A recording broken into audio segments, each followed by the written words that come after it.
नमस्कार। क्या कभी सोचा है कि भारत में आज भी कुछ ऐसे कानून हैं जो 100-150 साल पुराने हैं पर चल रहे हैं? सुनने में थोड़ा अजीब लगता है ना? तो चलिए आज भारत के कुछ ऐसे ही अनोखे और पुराने कानूनों की दुनिया में चलते हैं। जरा सोच कर देखिए।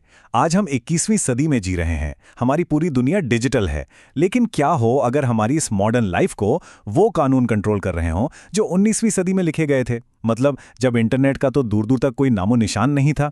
अजीब है ना। पर मजे की बात यह है कि भारत में ये काफी हद तक सच है। तो आज हम एक तरह की कानूनी टाइम ट्रैवल करने वाले हैं। शुरुआत होगी 19वीं सदी के एक खजाने वाले कानून से। फिर हम देखेंगे ब्रिटिश राज का एक बहुत ही विवादास्पद सीक्रेट्स वाला कानून। और आखिर में आज़ाद भारत की कुछ मज़ेदार कानूनी पहेलियों को भी समझेंगे। तो चलिए अपनी टाइम मशीन में बैठते हैं और सीधे चलते हैं 1800 के आखिर में। यहाँ हम एक ऐसे कानून को देखेंगे जो बचपन से सुनी जाने वाली कहावत फाइंडर्स कीपर्स यानी जो मिला वो मेरा को पूरी तरह से बदल देता है। हाँ, हम बात कर रहे हैं साल 1878 की। और कानून का नाम है इंडियन ट्रेजर ट्रोव एक्ट। अब ये कानून कहता क्या है? देखिए, इसके हिसाब से अगर किसी को कोई खजाना मिलता है जिसकी कीमत 10 रुपए से ज्यादा हो तो वो उसे अपना नहीं कह सकता। उसे सीधा जाकर सरकार को बताना होगा। अब आप सोचेंगे 10 रुपए, उस जमाने में 10 रुपए बहुत होते थे। और ये सिर्फ पैसे की बात नहीं थी। इसके पीछे मकसद था देश की ऐतिहासिक धरोहर को बचाना। तो फिर होता क्या है, मान लीजिए किसी को खजाना मिल गया। सबसे पहले उसे एक सरकारी अफसर यानी कलेक्टर को खबर करनी होगी।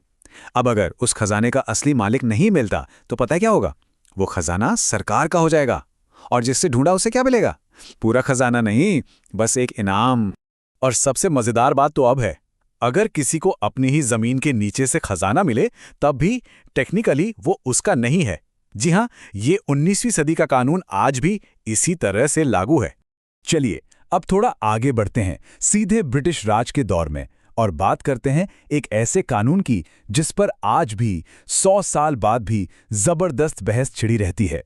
ये कानून है ऑफिशियल सीक्रेट्स एक्ट। साल था 1923 जब इसे बनाया गया था। मतलब अब तो ये 100 साल से भी ज्यादा पुराना हो चुका है। सीधे शब्दों में कहें तो ये कानून सरकार की किसी भी सेंसिटिव जानकारी को शेयर करने को एक जुर्म बना देता है। और सजा 14 साल तक की जेल, भले ही वो जानकारी लोगों के भले के लिए ही क्यों ना हो।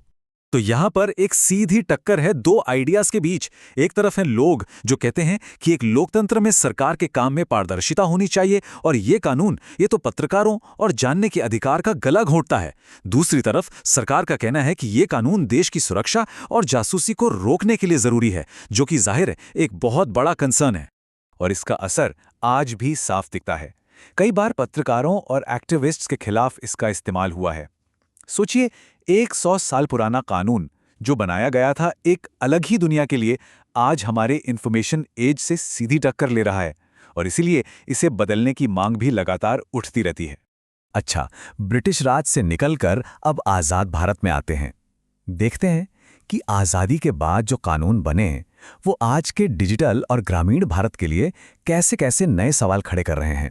यहाँ हम दो बहुत ही दिलचस्प कानूनों को देखेंगे।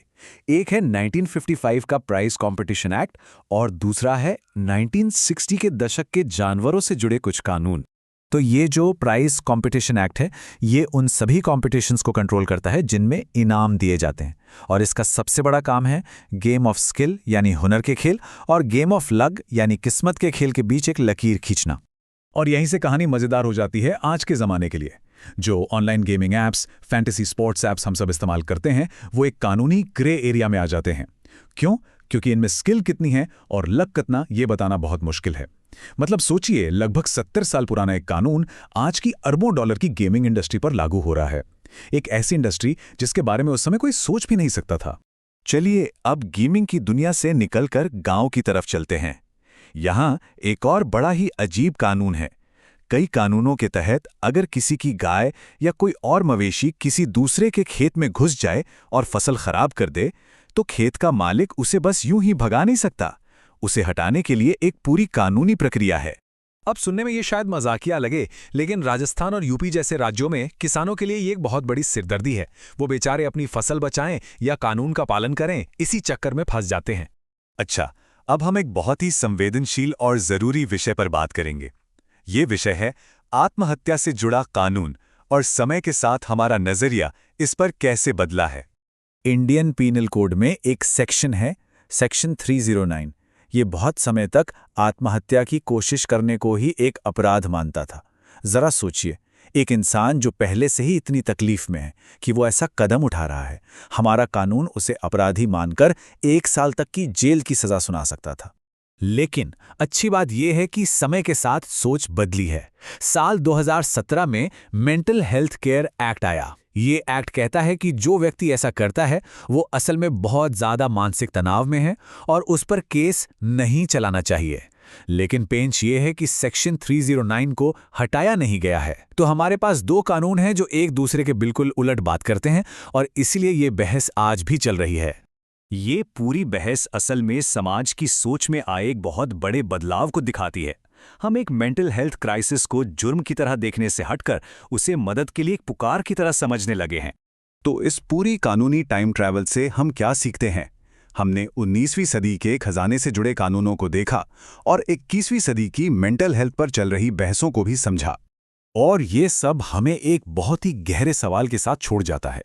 जब किसी देश के कानून पुराने और नए का ऐसा मिला-जुला रूप हो, तो वो आखिर किसकी भलाई के लिए काम करते हैं? ये एक ऐसा सवाल है जिस पर हम सबको सोचने की जरूरत है।